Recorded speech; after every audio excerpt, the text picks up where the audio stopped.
In this final lecture clip on Chapter 5 dealing with cells' membranes, we're going to look at how cells move larger molecules like proteins or polysaccharides across a cell membrane, or large quantities of materials across a cell membrane. We call this concept bulk transport.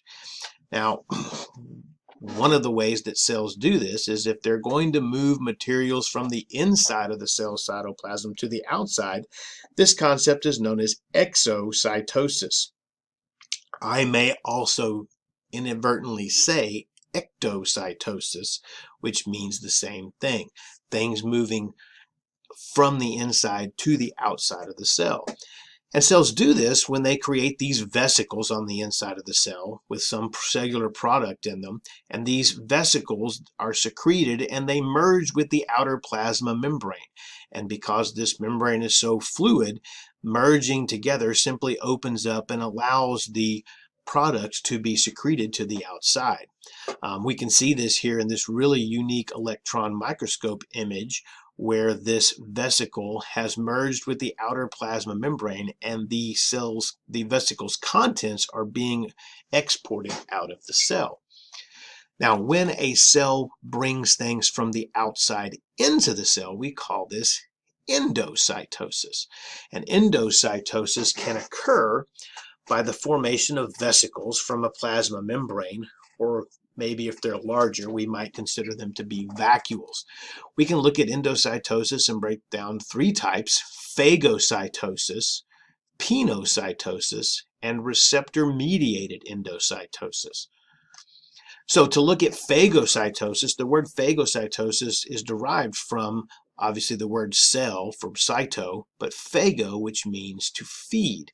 And so phagocytosis is how an amoeba, for instance, uses its pseudopodia to engulf a bacterial cell. So here we can see these bacterial cells, again, way too large to be moved by any type of transport mechanism, passive or active, through the cell's membrane. So what happens is the pseudopodia surround the bacterial cell and they ultimately engulf it, forming this food vacuole. Pinocytosis works in much the same way, except that in this case the cell is going to drink large quantities of some solute by forming these pinocytic vesicles. And so here we can see the solute particles that for some reason or another are not diffusing through the membrane, maybe because of their size, or the cell needs them in large quantities, so they form these pinocytic vesicles to bring them inside of the cell. Finally, we see receptor-mediated endocytosis. Now, in this situation, we have a receptor protein associated with the outer surface of the cell's membrane. And the receptor protein is of a particular shape that will allow this target molecule. These are sometimes called ligands, and these ligands will bind to these receptor proteins.